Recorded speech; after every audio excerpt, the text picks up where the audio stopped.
Good evening, and welcome to Horton Here's Some News. I'm Roger Horton. And I'm Rachel McRachels.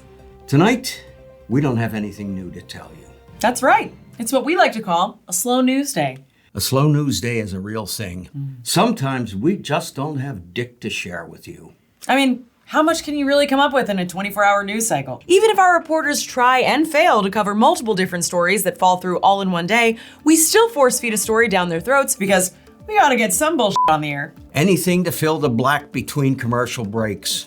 And according to a new Pew Research study, people still view local news in a positive light. Incredibly, 71% of Americans believe we report the news accurately. No f***ing way that's right, Roger. I don't have the numbers in front of me, but it's my opinion that Americans are generally idiots. Both can be true, Rachel, which is why we know they'll continue to trust us no matter what we tell them.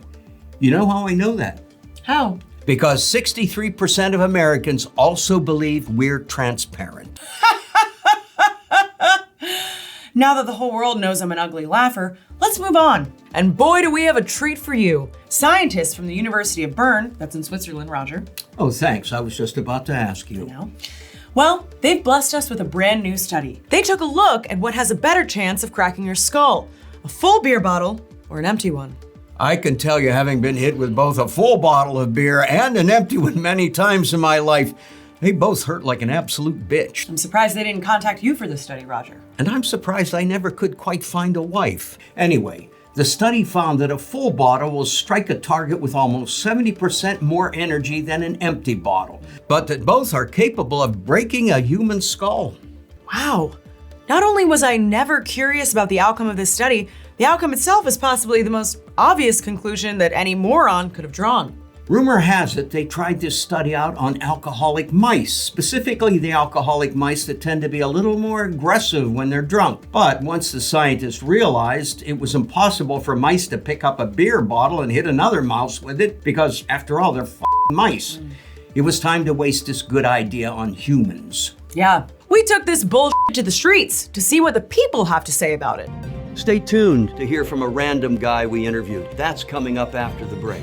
Before you finish this honest ad, I'm going to show you a real ad about Ground News, because they're paying me. But also, we actually use Ground News over at Honest Ad's headquarters. Ground News is a website and app developed by a former NASA engineer on a mission to give readers an easy, data-driven, objective way to read the news. Every story comes with a quick visual breakdown of the political bias, factuality, and ownership of the source's reporting. And the best part, Ground News is subscriber-funded, which means there are no ads on the platform. Let's look at this story about the Eric Adams situation. Most of the reporting is from the left and center, while on the right, only one news outlet reported on it. Interestingly, the right-leaning headline says it proves the key witness lied, but the article states that the lawyer provided no backing for these claims. One of my favorite features is their interactive map. I get to discover cities I've never heard of and challenge popular narratives about the ones that make it to the mainstream media. Go to ground.news/honest. Click the link in the video description or scan the QR code on the screen to get 50% off their Vantage plan. By signing up, you'll not only support Honest Ads, but also help Ground News in their mission to make the media landscape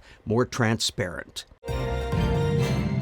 Joining us now is an expert in his own right, a true scientist with a vast knowledge of this topic. Please welcome world-renowned mixologist Randy McBrewski. Thanks for having me. First of all, I just want to say I'm not a scientist. Oh, please, don't be modest, Randy. A mixologist is a scientist. It has ologist right there in the title.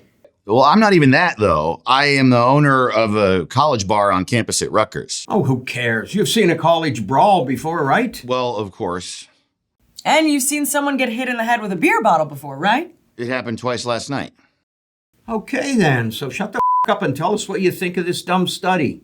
Well, if you're going to hit someone in the head with a beer bottle, it should probably be as full as possible. But you know what hurts more than that? Drinking and driving. You gotta have a designated driver. That's enough out of you, Randy. Stop being a pussy, and thanks for joining us. Is this really all we have today? Yes, but our producers say, let's keep beating this dead horse. Giddy up. Be sure to tune in tomorrow, where we'll take a deep dive into another stimulating study. This one is about which body part hurts the most when you get stung by a bee. I'm gonna go out on a limb here and say it's the penis. Thanks, Roger. You just ruined the tease. It's not like anybody watches local news anymore. But what about that Pew Research study we reported on earlier? Propaganda. For all of us here at Horton, here's some news. Good night. Good night. Now, is it Pew or Poo?